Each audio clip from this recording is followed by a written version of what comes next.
যা মনে চায় তাই খান, আত্মারে কষ্ট দিয়েন না ভাইয়া। এই আত্মার কষ্ট দেওয়ার দরকার নেই। আত্মা যা চায় সে আত্মারে তাই দেন।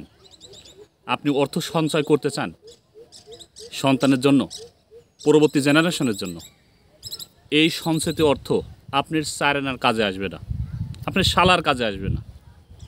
এই যে আমার কথাই আপনি মনে করেন, আমার বয়স 34 বছর। আমি যে জায়গায় বসবাস করতেছি এটা আমার দাদার বাপের সম্পত্তি। আমি আমার দাদার নাম জানি, কিন্তু আমার দাদার বাপের নাম কি আমি তা জানি না, তার কবর কোথায় তাও আমি জানি না। কিন্তু তার সম্পত্তি আমি ভোগ দখল করতেছি। আমার বাপ ভোগ দখল করছে, আমার দাদা ভোগ দখল করছে, আমার বাপ করছে, আমি করতেছি।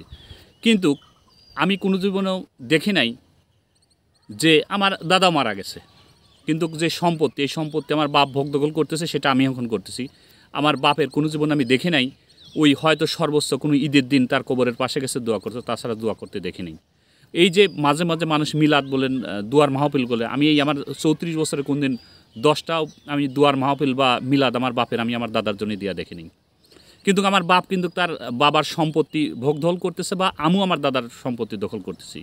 কিন্তু এই যে সম্পত্তি আমরা ভোগ দখল করতেছি, এটা কিন্তু আমার দাদার বাপের সম্পত্তি। কিন্তু আমার দাদার বাপের কবর কোথায় তাও কিন্তু আমরা জানি না, নামও জানি না। তাই আপনি এই টাকা পয়সা ধন সম্পত্তি কেন আপনি সঞ্চয় করবেন? এটা করে আপনার লাভ কী? আপনি মরে গেলে যাবেন, সর্বোচ্চ আপনার সন্তান কিছুদিন আপনার মনে রাখবে, কিন্তু আপনার নাতি ছেলে আপনার মনে রাখবে না।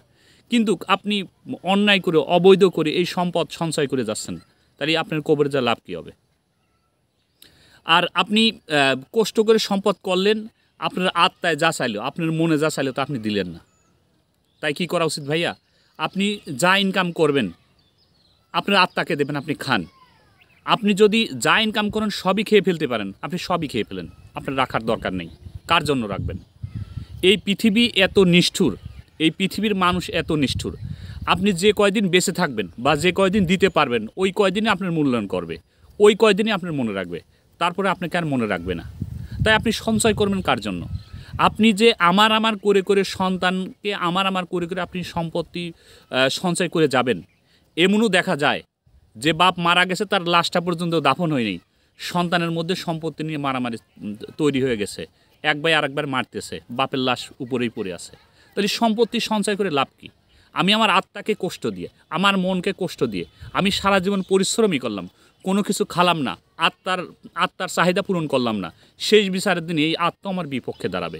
আমি যাদের জন্য এই সঞ্চয় সম্পত্তি করতেছি, আমি মরে যাওয়ার পর তারা আমার জন্য একটু কবরের কাছে যে 20 বছর 20 বার যাবে তাও যাবে না। যেমন আপনি খেয়াল করে দেখেন যে আপনার বাপ আপনার দাদার কবরের কাছে বছরে কয়বার যায় এবং আপনার দাদার জন্য কতবার দোয়া করে।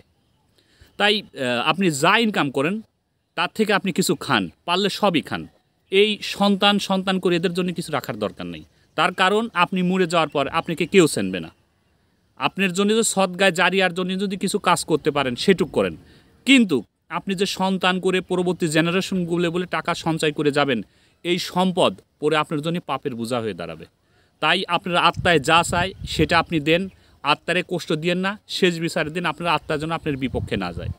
তাই সম্পদ না করে নিজের দিকে তাকান, নিজের ভবিষ্যতের দিকে তাকান। আর আমরা যে সবাই মৃত্যুবরণ করব, মরার পর যে আমাদের জীবনটা কী হবে সেটার দিকে লক্ষ্য রাখি। সবাই ভালো থাকবেন।